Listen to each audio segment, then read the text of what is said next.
जय गुरु जी संगत जी। वीडियो को लाइक कीजिए, चैनल को सब्सक्राइब कीजिए और बेल आइकन को प्रेस कर दीजिए ताकि आपको लेटेस्ट वीडियो की जानकारी अच्छे से मिल सके। जय गुरु जी संगत जी। गुरु जी का अनंतम अनंतम शुक्राना। गुरु जी के श्री चरणों में मेरा कोटि कोटि प्रणाम। संगत जी, आज का सत्संग बहुत प्यारा है, बहुत खास है। गुरु जी की प्यारी और पुरानी संगत का सत्संग है। और संगत जी, एक नहीं दो सत्संग है। आप सत्संग सुनिए। गुरु जी ने कितना ब्लेस किया है संगत को, और उनकी ब्लेसिंग्स के कुछ छींटे हमारे जीवन पर भी पड़ने वाले हैं। संगत जी, मेरा यकीन मानिए, आज का ये सत्संग सुनकर हमारा जीवन धन्य हो जाएगा। हमारे जीवन की काया पलट हो जाएगी। लाइफ के प्रति जो हमारा नजरिया है संगत जी, यकीन मानिए वो बदल जाएगा। और संगत जी, ऐसा नहीं है कि हम गुरु जी की संगत नहीं है या हम गुरु जी को उतना प्यार नहीं करते, हम भी करते हैं। लेकिन संगत जी, हो सकता है इग्नोरेंस की वजह से हमसे कुछ ऐसी गलतियां हो जाती है जो गुरु जी को पसंद नहीं थी या वो अपने समय पे नहीं होने दिया करते थे। आज के सत्संग से आपको पता चलेगा कि गुरु जी हमसे क्या चाहते हैं। गुरु जी ने संगत अंकल और आंटी को इतना ब्लेस किया है संगत जी,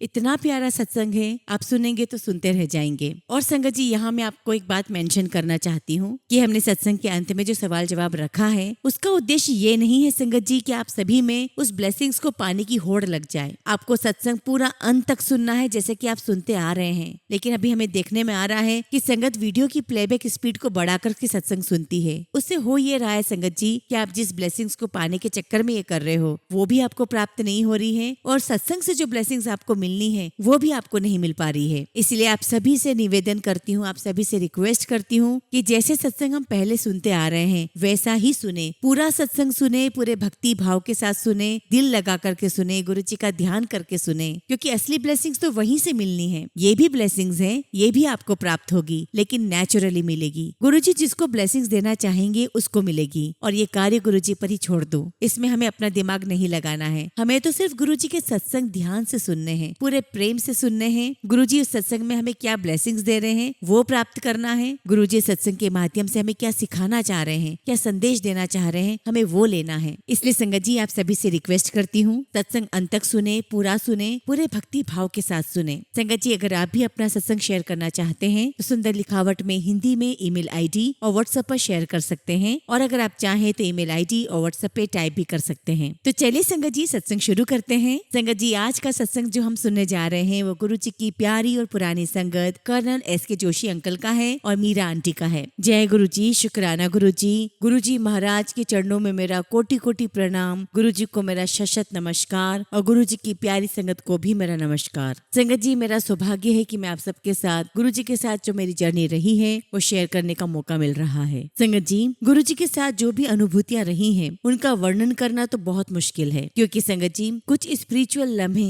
कुछ स्पिरिचुअल टाइम ऐसा होता है जिन्हें हम शब्दों में वर्णन नहीं कर सकते। और दूसरी बात संगत जी, कुछ अनुभूतियां ऐसी होती है जो दूसरों के लिए प्रतिबंधित होती है, वो आपकी अपनी ब्लेसिंग्स होती हैं। और जो भी पर्सनल एक्सपीरियंसेस होते हैं उन्हें मैं बताना मुनासिब बिल्कुल नहीं समझता। ये एक अलग ही प्रकार की दुनिया है। और रही बात संगत जी गुरु जी के ओरा की, तो जब आप गुरु जी के समक्ष उनके दरबार में बैठते हो तो आप अपने आप को महसूस ही नहीं करते हो, आप अपने आप को भूल जाते हो। और ऐसा इसलिए होता है संगत जी कि आप इस प्रकार से गुरु जी महाराज की शक्तियों से, उनके दिव्य प्रकाश से बंधे होते हो कि आपको अपने दाएं बाएं कुछ भी महसूस नहीं होता, कुछ दिखाई नहीं देता। लेकिन संगत जी, कुछ मोमेंट्स ऐसे होते हैं, कुछ संस्मरण ऐसे होते हैं कि गुरु जी चाहते हैं कि आप उन्हें हमेशा याद रखो, क्योंकि उससे आप कोई ना कोई सबक सीखते हो। संगत जी, गुरु जी का सिखाने का तरीका बहुत अलग था। उन्होंने कभी भी कोई प्रवचन नहीं दिए थे। गुरु जी को जिसको भी स्पिरिचुअल एंगल से अगर जर्नी करवानी थी, अनुभूति करवानी थी, वो वैसे करवाते थे। क्योंकि संगत जी, गुरु जी कहा करते थे कि हर बंदे लिए बखरा इंजेक्शन होता है। मतलब संगत जी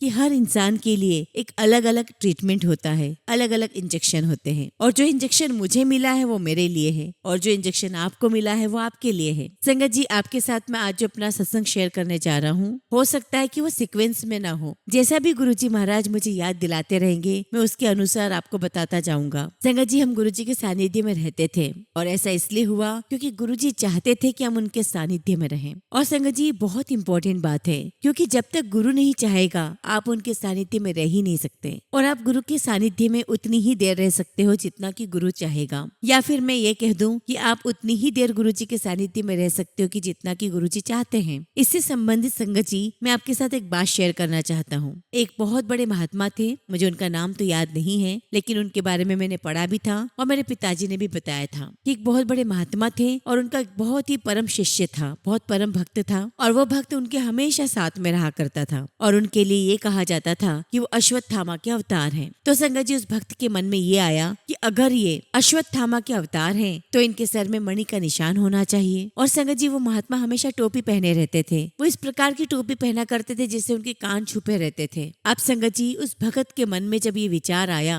तो उनसे उन महाराज जी ने कहा कि चल भाई भगत, आज तो मुझे स्नान करवा दे। अब संगत जी उस भगत ने महाराज जी को स्नान करवाया, टोपी हटाई, स्नान करवाया, कपड़े पहनाए, लेकिन संगत जी स्नान कराते समय उस भगत को याद ही नहीं रहा कि सर में उसे मणि का निशान देखना है। तो महाराज जी ने उस भक्त से कहा कि देख भक्त, ऐसा है कि ईश्वर का राज तो तुझे मिल जाएगा लेकिन महापुरुषों का राज नहीं मिलेगा और इसको जानने की कोशिश भी नहीं करनी चाहिए। तो संगत जी ये संस्मरण हमेशा मुझे याद रहा और अगर ये जानने के बाद गुरु का राज जानने की कोशिश की जाए तो कितनी गलत बात होगी। तो संगत जी जब हम गुरु जी महाराज के दरबार में बैठते थे तो काफी लेट भी हो जाता था। गुरु जी हमें काफी देर तक वहीं रोक के रखते थे और हमें रोकने के पीछे गुरु जी का क्या कारण था वो तो रब है, रब ही जाने। तो ऐसे एक बार की बात है, गुरु जी ने हमें बहुत देर तक बिठाए रखा था और अगले दिन उन्हें पंजाब जाना था। तो गुरुजी ने मुझे कहा कि अगले दिन तुम आओ तो मूली के पराठे लेकर आना। अब संगत जी गुरुजी महाराज ने मूली के पराठे बनाने का हुक्म तो दे दिया लेकिन गुरुजी छुट्टी नहीं दे रहे और संगत जी गुरुजी ने हमें रात की 2-2:30 बजे छुट्टी दी। जब हम घर पहुंचे संगत जी तो हमारे मन में पहले विचार आया उसके बाद पराठे बनाएंगे और संगत जी हमें पराठे बना करके सुबह 5 बजे वापस लेकर जाना था। तो हम लोग ने नहा लिया, हमने पराठे बना लिए सभी संगत के लिए। संगत जी तब मैं वसंत कुंज में रहा करता था तो हम दोनों हस्बैंड वाइफ वसंत कुंज से एम्पायर स्टेट पहुंचे और समय हो चुका था संगत जी 5:05 और गुरुजी संगत जी सुल्तानपुर के गेट में खड़े थे। संगत जी गुरुजी ने अपनी घड़ी की तरफ देखा और मुझसे कहा अंकल यू आर लेट। अब संगत जी इस बात में गुरुजी ने हमें क्या नसीहत दी, तो गुरुजी की नसीहत ये थी संगत जी कि अगर आप गुरुजी के दरबार से जा रहे हो तो आपको नहाने की आवश्यकता नहीं है। क्योंकि आप उस ब्लिस को समझ नहीं पाए तो आप नहाए और आपके नहाने की वजह से आप लेट हो गए। और दूसरा सबक ये था कि अगर 5 बजे कहा है तो 5 बजे पहुंचना था, लेट नहीं होना था। संगत जी पूर्ण गुरु के जो लेसन्स होते हैं, जो सबक होते हैं वो मुंह से नहीं बोले जाते लेकिन वो आप तक कम्युनिकेट कर देते हैं। और वो कम्युनिकेशन क्या था संगत जी कि जब आप ऑलरेडी गुरु जी के दरबार में हो, उनके दरबार से गए हो, उनकी ब्लिस लेकर गए हो तो आपको नहाने की आवश्यकता नहीं थे क्योंकि आप ऑलरेडी क्लीन हो चुके हो, आपका ओरा गुरु जी के सानिध्य में क्लीन हो चुका है। और संगत जी आपको एक बात बताऊं कि जब तक हम गुरु जी महाराज के दरबार में बैठे रहते थे हमारा कहीं और ध्यान जाता ही नहीं था। कौन संगत आई है कौन नहीं आई है हमारा उनकी तरफ ध्यान जाता ही नहीं था। ऐसा नहीं था कि दरबार में कोई अच्छी आंटी दिख रही है तो उनकी तरफ देखने लग जाओ या उनकी शक्ल पर ध्यान जा रहा है, ऐसा कुछ भी नहीं था। संगत जी हमारा ध्यान पूरी तरीके से गुरु जी की सेवा में था जो गुरु जी ने हमें दी हुई थी। और अगर संगत जी दूसरी बातों में अगर ध्यान जाता तो गुरु जी महाराज कब इशारा करके आपको बुला ले आपको पता ही नहीं चलेगा। तो संगत जी हमारा ध्यान संगत की तरफ था ही नहीं। इसका मतलब ये नहीं था संगत जी कि हम उनको इग्नोर करते थे, बिल्कुल भी नहीं संगत जी। संगत जी हम चाय प्रसाद भी बांटते थे, हम लंगर भी बांटते थे, लेकिन कौन संगत है, कहाँ से आई है, क्या बातें करनी है, इसकी तरफ हमारा ध्यान था ही नहीं। हमने चाय की ट्रे सामने रख दी, संगत ने उठा ली तो ठीक है और नहीं उठा ली तो थैंक यू। संगत जी तो गुरु प्रसाद है, अगर आपकी श्रद्धा रही तो आपने पी ली, नहीं थी तो आपने नहीं पी। हमने कभी किसी संगत को ये नहीं कहा कि आपको इसको पूरा पीना है। जब आप भगवान का पंचामृत लेते हो तो उसे पूरा पीते हो, लेकिन जब आप गुरु जी का चाय प्रसाद लेते हो तो जो लोग संगत जी फैशन में होते हैं, जो स्टाइलिश लोग होते हैं संगत जी, वो चाय प्रसाद थोड़ी सी लेते हैं और बाकी छोड़ देते हैं। क्योंकि संगत जी वेस्टर्न मैनर्स के हिसाब से ऐसा माना जाता है कि कोई भी चाय का कप या ग्लास पूरा मुंह में नहीं उड़ेलना चाहिए। और जो गुरु के दरबार में जो प्रसाद मिल रहा है वो तो चरणामृत से भी ऊपर है, वो तो अमृत है। और संगत जी ये स्पिरिचुअल भाव किसके अंदर आएगा? जिसके अंदर गुरु प्रेरणा देगा और जिसके मन में ऐसा भाव आएगा तो वो तो यही कहेगा कि ये तो प्रसाद है इसका तो एक बूंद भी मैं नहीं छोड़ूंगा। संगत जी, गुरु के दरबार में जो गुरु शिक्षा देता है उसको ग्रहण करना और उसमें से लेसन लेना, ये बहुत इंपॉर्टेंट है, बहुत बहुत जरूरी है। और जब आप गुरु के दरबार में बैठे होते हो तो आप गुरु के ब्लिस में नहा रहे होते हो। और मैं आपको अपना एक एक्सपीरियंस बताता हूँ कि जब आप गुरु की सेवा में होते हो तो आपके अंदर अहम आने लगता है, आप चौधरी बनने लगते हो। तो संगत जी, हम भी चौधरी बन गए। तो एक सेवा क्या होती थी संगत जी, कि जब गुरु जी नहाकर आते थे तो उनके लिए लस्सी बनाकर लाई जाती थी और वो लस्सी हमें गुरु जी के कमरे में ले जानी होती थी। तो हम गुरु जी के कमरे में लस्सी ले जाते थे। जीना चौड़ा होता था कि भाई हम तो गुरु जी के लिए कमरे में लस्सी लेकर जा रहे हैं। और गुरु जी के कमरे में जो अलमारी थी और उसमें जो बर्तन रखे होते थे उसे किसी को भी खोलने का अधिकार नहीं था और उस लस्सी को एक कटोरी से ढककर ले जाया जाता था। और संगत जी, जब हम गुरु जी के दरबार में लस्सी लेकर के गए तो जो अंदर भाव था चौधरी पने का वो बढ़ गया। मैं चौधरी हूँ, मैं तो गुरु जी की सेवा में लगा हूँ, मैं लस्सी लेकर जाता हूँ। तो ऐसे एक बार संगत जी, हम गुरु जी के लिए लस्सी ले गए। ग्लास में लस्सी थी और ऊपर से हमने कटोरी ढकी हुई थी। और जब लस्सी ले जाया गया और गुरु जी ने जैसे वो कटोरी हटाई तो लस्सी के ऊपर अचार रखा हुआ था। अब संगत जी, अचार कहाँ से आ गया? अब उस कटोरी में संगत जी अचार कहाँ से आया, ये तो रब की बात है, रब ही जाने। तो गुरु जी ने कहा कि जब महापुरुष कुछ लेकर आते हैं तो देख कर लेकर आते हैं। तो आप सोच सकते होंगे संगत जी की मेरी क्या हालत हुई होगी। इससे हुआ क्या संगत जी, कि जो चौधरी पना था, जो अपने अंदर एक अहम आ गया था, वो खत्म हो गया। और संगत जी, इतना एम्बेरसमेंट हो रहा था, ऐसा लग रहा था कि अगर इस समय धरती फट जाए तो हम उसके अंदर समा जाए। और संगत जी, मुझे इस बात के लिए इतना अफसोस हुआ। मैं सोचता रहा कि ये हुआ कैसे मुझसे, मुझे समझ में ही नहीं आ रहा था। हमेशा गुरु जी कहा करते थे कि होमी नहीं आनी चाहिए, अहम नहीं आना चाहिए, और जो अहम होता है वो जूतों के साथ बाहर छोड़ कर आओ। और संगत जी, गुरु जी ने हमें वो करके दिखा दिया जो हमने सोचा भी नहीं था। संगत जी, एक एग्जाम्पल और देता हूँ। संगत जी, जब गुरु जी अपने कमरे से बाहर आते थे तब हम उस समय शैंडलियर ऑन करते थे। एक बार की बात है संगत जी, गुरु जी कमरे से बाहर आए, शैंडलियर ऑन किया हमने और बस गुरु जी ने एक ऊपर नजर भर के देखा तो शैंडलियर का एक बल्ब काम नहीं कर रहा था। तो गुरु जी ने कहा कि अगर 10 के कितना तो फिर की कितना। और संगत जी, जो बात गुरु जी ने कही वो सिर्फ मुझे सुनाई दी और किसी और को सुनाई नहीं दी। आपको गुरु के दरबार में कुछ भी कहने सुनने की जरूरत नहीं है, आपको बस अपनी आंखें और कान खुले रखना है। संगत जी, आजकल मैं क्या देखता हूँ कि जहाँ पर सत्संग हो रहा है, जिनके घर पे सत्संग हो रहा है, वहाँ पर चाय डिस्ट्रीब्यूट होने के बाद उस घर की सारी लाइटें डिम कर दी जाती है और सभी संगत वहाँ पर मेडिटेशन में बैठ जाती है। जबकि संगत जी, मैं आपको बताना चाहता हूँ कि गुरु जी को हमेशा से ब्राइट लाइट बहुत पसंद है। और मैंने तो कई सत्संग में कहा भी है कि लाइट को डिम मत करो, लाइट को ब्राइट ही रहने दो। उसके पीछे भी कारण है संगत जी कि गुरु जी को क्यों ब्राइट लाइट पसंद थी। उसका कारण ये था कि गुरु जी कहा करते थे कि जब आपके सामने ब्राइट लाइट होगी, उजाला होगा, रोशनी होगी, तो आपको पॉजिटिविटी आएगी, आपके अंदर खुशी आएगी। जब आपका मन प्रफुल्लित होगा तो आपका थॉट प्रोसेस बिल्कुल अलग हो जाएगा। और जब ठंड के समय पे हमें सूरज देवता के दर्शन नहीं होते हैं तो हम कैसे हो जाते हैं, हमारा मन कैसा हो जाता है। हम बार बार प्रार्थना करते हैं कि सूरज देवता हमें दर्शन दे दो। उस सूरज की रोशनी को देखकर आपका मन खिल उठता है, आपका मन खुश हो जाता है, प्रफुल्लित हो उठता है। वहीं दूसरी ओर संगत जी, जब हमारे आसपास अंधेरा होता है तो हमें घुटन महसूस होती है, हमारे मन में नेगेटिव थॉट्स आने लगते हैं, हमारा थॉट प्रोसेस उस समय बिल्कुल अलग हो जाता है। और अगर आप अंधेरे में करना ही चाहते हैं तो आप अकेले में करिए, ध्यान मग्न होके करिए। क्योंकि संगत जी, जब आप अकेले होके करते हैं, अंधेरे में करते हैं, तो आप बाहर की चकाचौंध नहीं देखना चाहते, उससे आपका ध्यान भटकता नहीं है। उस मेडिटेशन के दौरान आप अंदर की लाइट को देखना चाहते हो। जो आजकल संगत ने अमृत वेला की सत्संग की रट लगा रखी है, मैं उसकी बात कर रहा हूँ। जब आप सबके साथ करते हो तो आना जाना सबका चलता रहता है, तब अंधेरा आपको नहीं करना है, तब आपको ब्राइट लाइट में ही करना है। और आपको जब अकेले में करना है, मेडिटेशन करना है, अंधेरे में करना है, तो वो इसलिए करना है ताकि आपका ध्यान एकाग्रचित हो सके। अमृत वेले से भी कोई प्रॉब्लम नहीं है, आप अमृत वेले में सत्संग सुनो और अमृत वेले में जब आपका मन शांत होगा और शांत चित्त से जब आप सत्संग सुनेंगे तो उसकी जो इको प्रोड्यूस होगी उसके मायने अलग होंगे। और शब्द से मुझे याद आ रहा है कि गुरु जी अपने समय पर कुछ सिलेक्टेड शब्द बजवाया करते थे। वो एक लिस्ट दे दिया करते थे डीजे अंकल को और डीजे अंकल वो शब्द बजाया करते थे और जो शब्द होते थे वो सिलेक्टेड रागी के होते थे। और जब गुरु जी को जिस रागी को ब्लेस करना होता था उसी रागी की शब्द बजाया करते थे। कई बार गुरु जी ने मुझे अपनी उंगली के इशारे से उठाया और अपने पास बुलाया और कुछ बोल रहे थे वो मुझे शब्द के बारे में। और गुरु जी इतनी ठेठ पंजाबी बोलते थे,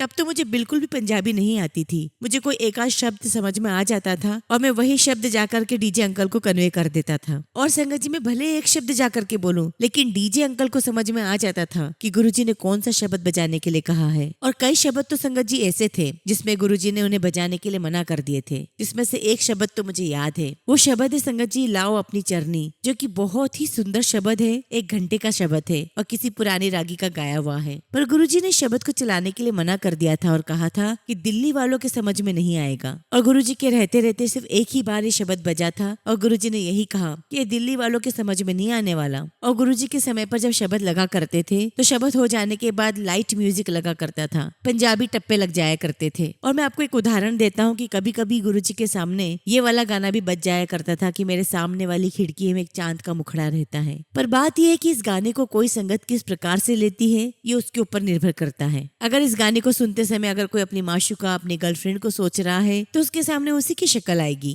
लेकिन अगर इस गाने को सुनते समय उसकी नजरें गुरुजी के ऊपर है, उसकी आंखों में सिर्फ गुरुजी का चेहरा है, तो उसको सिर्फ वो गुरुजी ही नजर आएंगे। वो चांद के टुकड़े में सिर्फ गुरुजी ही दिखाई देंगे। और संगत जी, ये गुरुजी का कम्युनिकेशन था। That's the spiritual communication. संगत जी, जो गुरुजी के समय हमने उनके चरणों में बैठ के जो स्वर्णिम समय देखा है उसे सिर्फ हम ही महसूस कर सकते हैं, या फिर वो व्यक्ति महसूस कर सकता है जो गुरुजी के चरणों में बैठा है, ये पल उसने जिया है। और उस फीलिंग को कोई नई संगत महसूस कर सके उसके लिए मैं एक ही बात कहूंगा जो कि शिव पुराण में भी लिखी हुई है और जो हकीकत भी है, और वो है कि बिनु हरि कृपा मिले ही नहीं संता। इसका अर्थ है कि बगैर हरि की कृपा के आपको संत नहीं मिल सकते और बगैर संत की कृपा के प्रभु नहीं मिल सकते। गुरु को जिसको भी स्पिरिचुअल प्रेरणा देनी है वो अपने आप समझ जाएगा। उसे किसी की समझाने की जरूरत नहीं है, या किसी भी पुरानी संगत के समझाने की आवश्यकता नहीं है, या हमारे समझाने की भी आवश्यकता नहीं है। अगर गुरु को उसे समझ देनी है तो गुरु अपने आप समझ देंगे। लेकिन सवाल ये है यहाँ पर कि आपका गुरु के प्रति डिवोशन कितना है।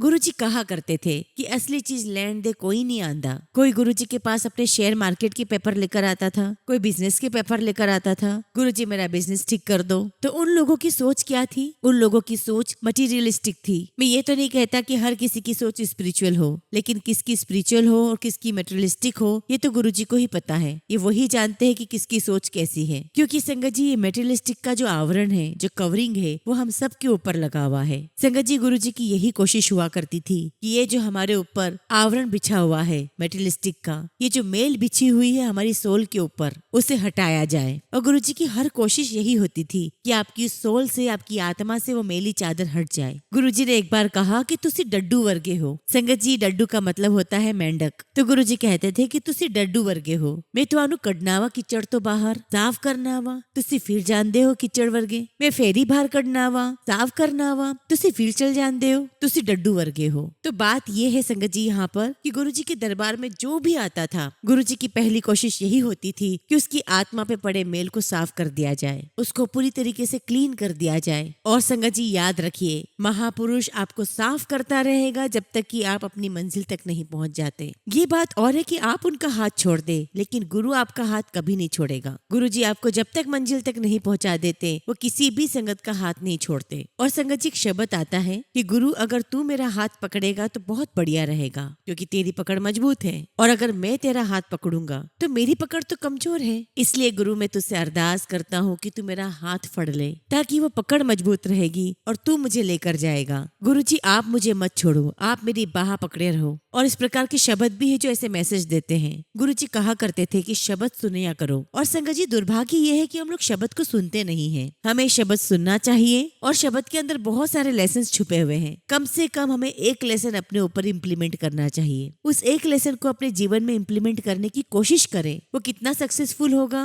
ये तो गुरु कृपा पर ही निर्भर है। और शब्द सुने। जनरली सत्संग में क्या होता है, आपको अपनी सहेलियों के साथ बैठना है, उनसे मिलना है, गल्ला करनी है। मोबाइल आ जाता है गर्लफ्रेंड का, बॉयफ्रेंड का, उसको देखना बहुत जरूरी है आपके लिए। तो संगत जी, गुरुजी बोला करते थे कि मोबाइल नू गड्डी ते छड़ के आया करो, ताकि आपका ध्यान गुरु के पास केंद्रित रहे। और संगत जी, एक मयान में दो तलवारें नहीं आ सकती। अगर आप गुरु के दरबार में बैठे हो तो गुरु के साथ हो, उनके सामने प्रेजेंट रहो, गुरु पे ध्यान केंद्रित करो। आपको गुरु की मौजूदगी में मौजूद रहना है। गुरुजी ने हम पर बहुत कृपा की है। गुरुजी ने हमें लंगर की सेवा भी दी थी पूरे परिवार को। तो उस टाइम पर लंगर एम्पायर स्टेट में बना करता था, और कई बार हम लोग हमारे घर से बनाकर ले जाया करते थे लंगर। और गुरुजी उस समय घर पर भी आए थे। खैर मैं तो उस समय फील्ड पर रहता था, मेरी आंटी होती थी, वही सब लंगर की व्यवस्था करती थी। और ये तो गुरु की कृपा होती थी तो ही हम कुछ कर पाते थे, वरना संगत जी हम तो किसी काबिल है ही नहीं। और उसके बाद संगत जी लंगर बड़े मंदिर में बनने लगा और बहुत सारे अंकल आंटियां भी उसमें जुड़ चुके थे।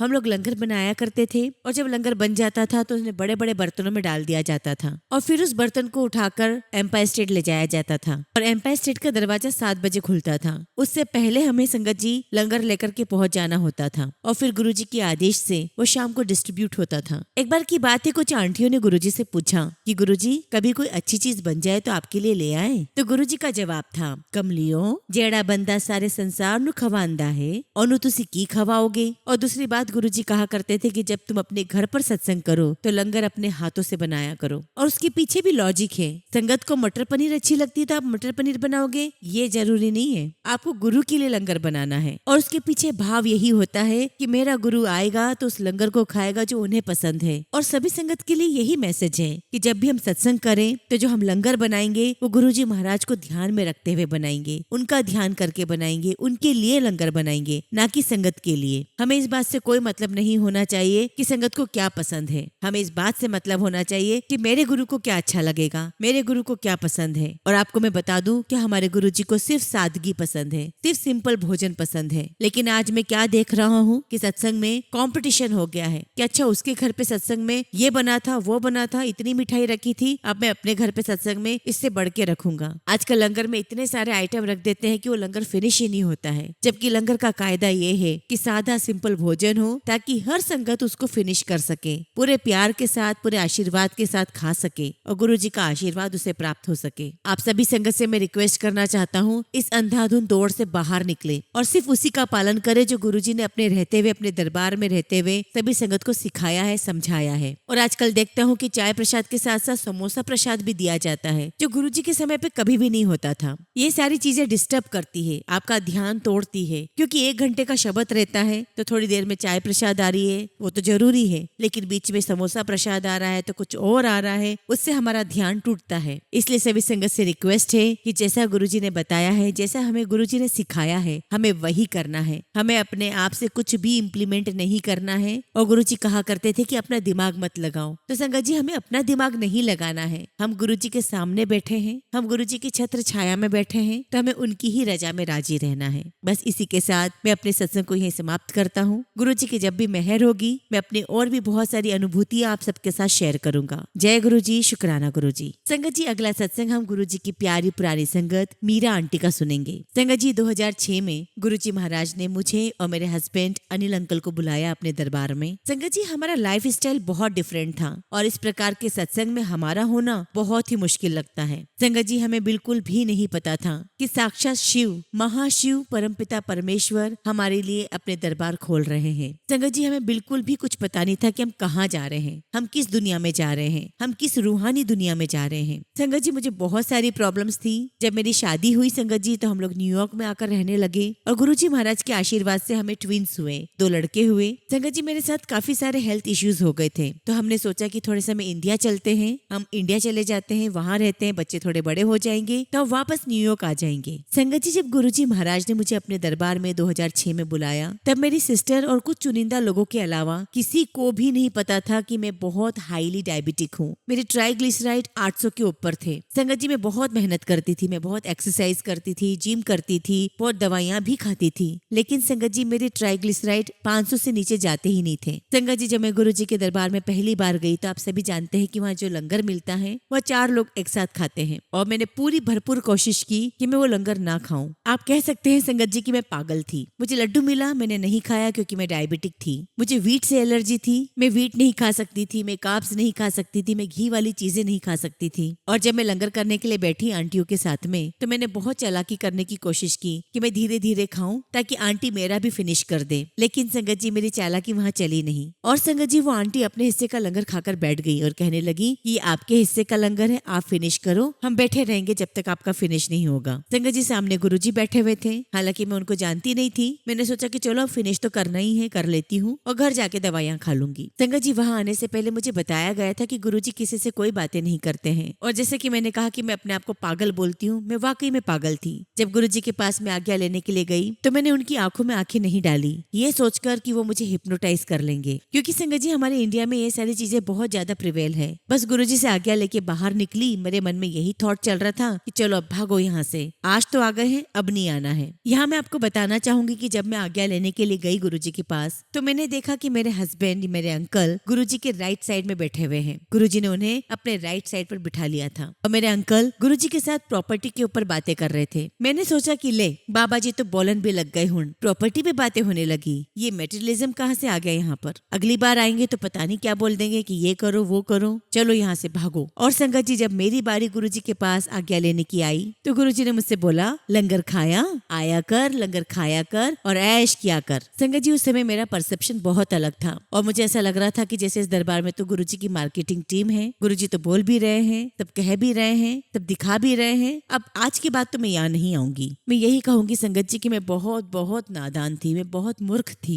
संगत जी गुरुजी उस वक्त कहा करते थे कि हफ्ते में एक ही बार आया करो, और हम गुरुजी के दरबार में थर्सडे के दिन गए थे तो हमने थर्सडे का दिन चूज किया कि हम अगले थर्सडे को ही आएंगे। सोचकर तो ये गई थी कि अब कभी नहीं आना है, लेकिन संगत जी घर पर एक ऐसा मैग्नेटिज्म पुल बन रहा था जो हमें गुरुजी के दरबार में खींच रहा था। सुबह तक संगत जी हम लोग मना करते रहते थे कि नहीं आज नहीं जाएंगे, हम आज दरबार में नहीं जाएंगे, लेकिन ऑटोमेटिकली संगत जी शाम को हम तैयार होते, गाड़ी में बैठते और गुड़गांव से गुरुजी के पास पहुंच जाते। संगत जी आप बिलीव नहीं करेंगे, घर में गुरुजी की खुशबू आ जाया करती थी। ऐसा लगता था जैसे कि गुरुजी कहने आए हो, आ मेरे कॉला, मेरे पास आ, लंगर खा और अपनी परेशानी दूर कर। और संगत जी उसके बाद हमने गुरुजी के यहाँ जाना शुरू किया और मैंने कभी भी नहीं सोचा था कि मैं इतने लंबे समय तक गुरुजी के दरबार में जाऊंगी भी और गुरुजी मेरी हेल्थ में इतना इम्प्रूवमेंट कर देंगे। संगत जी मैं हर 3 महीने में अपना शुगर टेस्ट करवाने जाती थी, ट्राइग्लिसराइड चेक करवाने जाती। संगत जी मेरा ब्लड नहीं निकलता था, जो वहाँ पर टेक्नीशियन होते थे वो मुझे साइड में बिठा दिया करते थे कि आप बैठो हम फिर ट्राई करेंगे। और संगत जी जब गुरुजी के यहाँ जाने लगे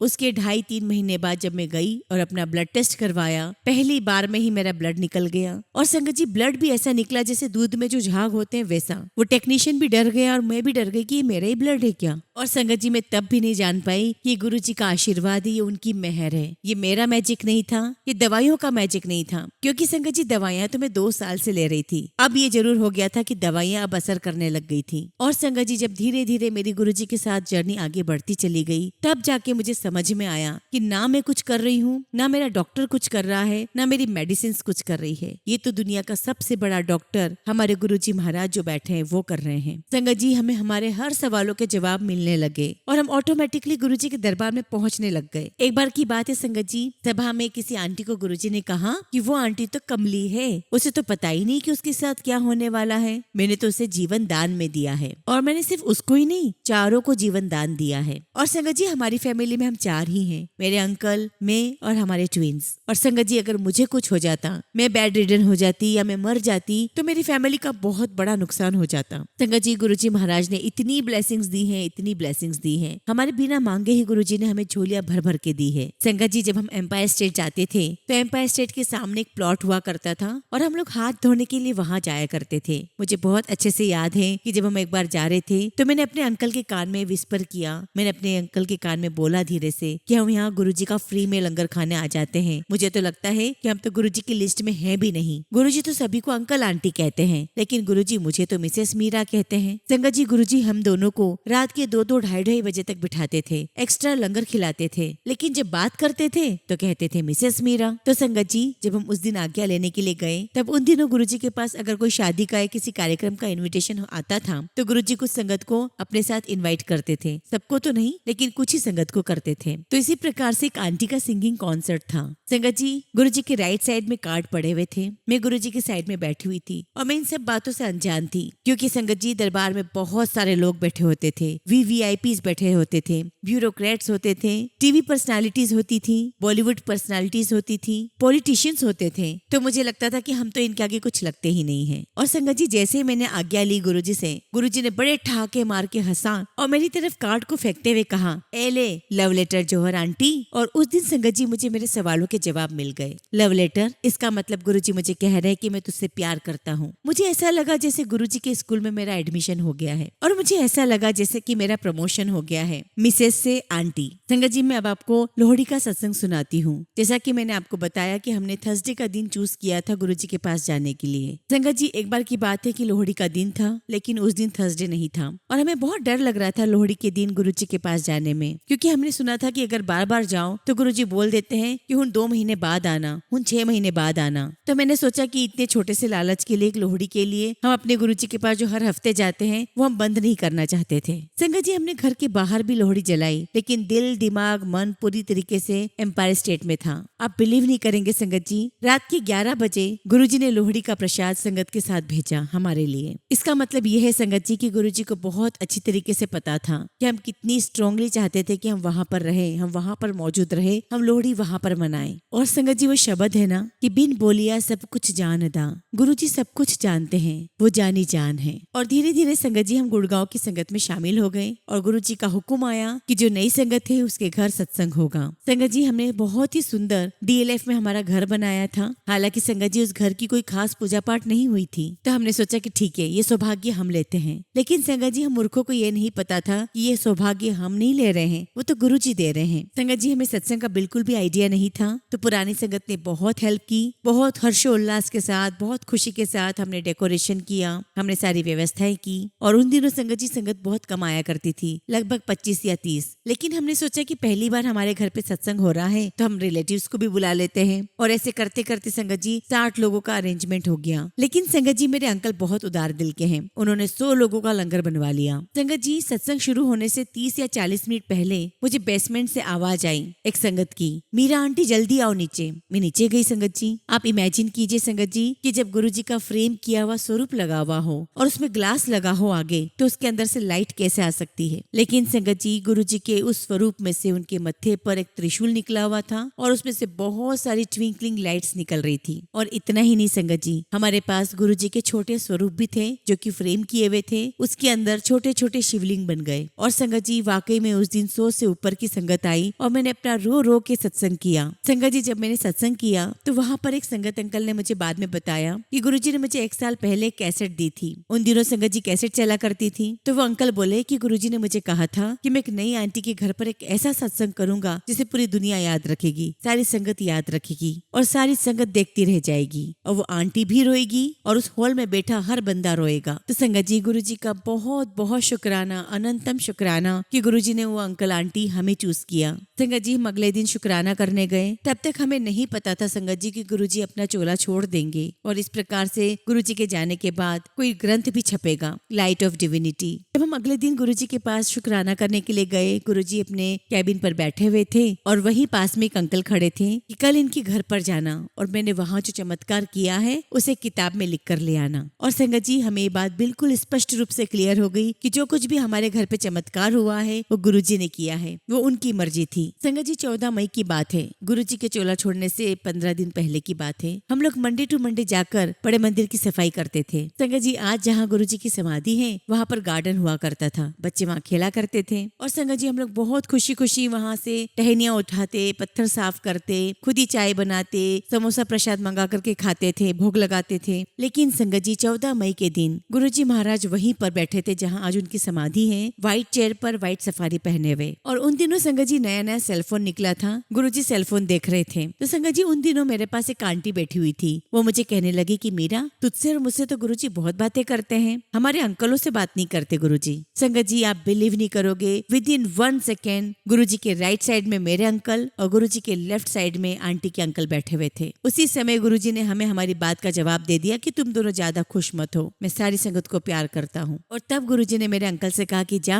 आंटी नु सदके ले आई। मैं आई संगत जी, जेठरा अंकल और 4-5 कपल्स को और बुलाया था गुरुजी ने। और गुरुजी ने सबके सामने कहा कि ये जौहर अंकल आंटी हैं, इन्होंने पूरा गुड़गांव इकट्ठा कर लेता सी, 125 लोग आए सी। अब संगत जी, मेरे अंकल जो थे वो आदत से मजबूर थे, उन्होंने गुरुजी को टोका और कहा कि नहीं गुरुजी, 110 लोग आए थे। क्योंकि संगत जी, हमने 110 डिस्पोजल प्लेट लगाई थी तो हम तो ऐसे ही गिनते हैं। गुरुजी ने दोबारा बोला कि नहीं, 125 लोग आए थे। मेरे अंकल ने भी गुरुजी से बराबर बोला कि नहीं गुरुजी, 110 लोग आए थे। संगत जी, मैंने अपने अंकल को पीछे से चुटकी काटी और कहा कि अगर गुरुजी 125 बोल रहे हैं तो 125 रहने दो ना यार। तब जाके मेरे अंकल चुप हुए। और संगत जी, हमें बाहर आके पता चला कि हर चीज की इम्पोर्टेंस है, गुरुजी की हर बात की इम्पोर्टेंस है। तब बाहर आकर एक आंटी ने हमें कहा कि अंकल, गुरु नाल डिस्कस ना कितना करो, अगर तुम 110 कह रहे हो और गुरुजी 125 कह रहे हैं तो उस दिन तुम्हारे घर देवी देवता भी आए थे, जो गुरुजी को पता है, क्योंकि जहाँ गुरुजी का सत्संग होता है वहाँ गुरुजी अपने देवी देवताओं को भेजते हैं। तो संगत जी, गुरुजी का बहुत बहुत शुक्राना। गुरुजी ने हमें बहुत ब्लेस किया, बहुत ज्यादा ब्लेस किया। लख लख शुक्राना गुरुजी, लख लख शुक्राना। इस बीच में गुरुजी ने चोला त्याग दिया, हम लोग बहुत शैटर्ड हो गए, बहुत दुखी हो गए। फिर भी आगे लाइफ चलती रही और हम लोग अमेरिका आ गए। संगत जी, 2009 की बात है। कुछ हमारी फैमिली में मिस हैपनिंग्स हुई थी और मैं सपने में रोई जा रही थी। और मुझे अच्छी तरीके से याद है कि जनवरी के फर्स्ट या सेकेंड वीक की बात है। मुझे गुरुजी का सपना आया और गुरुजी मेरे सपने में चुटकी मारकर मुझे बोल रहे हैं, चल चल खड़ी हो जा, फटाफट खड़ी हो जा, सत्संग कर, सत्संग चालू कर दे। संगत जी, मैं लगातार रो ही जा रही हूँ और गुरुजी को उस बात से कोई लेना देना नहीं था। मैं सोच रही हूँ कि गुरुजी, ना तो मेरे पास आपका चोला है, ना मेरे पास आपकी गद्दी है। तो गुरुजी ने मुझे कहा, 2 फूल ते 2 दिए लाओ, ते जो मेरे टाइप का सत्संग है ना वो शुरू कर। मैं गुरुजी से रोते रोते बोल रही हूँ कि गुरुजी मैं किस तरह करूँ। तो गुरुजी ने कहा कि 2 दिए 2 फूल से मतलब है सिंपलिसिटी से। और गुरुजी ने कहा कि चद्दरें कोने कोने तक लाई, मैं तेरे घर इन्नी संगता भेज देनी है। और संगत जी, हमने न्यू जर्सी में पहला सत्संग किया और सपने में गुरुजी ने दिखाया कि न्यू जर्सी में मंदिर बन रहा है। संगत जी, हमारी लाइफ चलती रही, मुसीबतें आती रही, लेकिन कहते हैं ना कि जब गुरुजी आपका हाथ पकड़ते हैं तो जो मुसीबतें जो पहाड़ जैसी होती है वो राई भर की लगने लगती है। मैं सभी संगत से यही कहना चाहती हूँ कि इस बात का बिल्कुल भी अहम मत करिए कि हमने गुरु का हाथ पकड़ा है। आप ये शुक्राना करिए कि गुरुजी ने हमारा हाथ पकड़ा है। संगत जी, मैं तो इतना ही कहूंगी कि मेरे लिए तो सारे तीर्थ धाम गुरुजी के चरणों में है और गुरुजी के चरणों में नतमस्तक होके उन्हें प्रणाम करते हुए मैं आज के सत्संग को यही विराम देती हूँ। गुरुजी महाराज की जब भी आज्ञा होगी, उनकी कृपा होगी, तो मैं दोबारा अपना सत्संग आप सबके साथ जरूर शेयर करूंगी। जय गुरुजी, शुक्राना गुरुजी।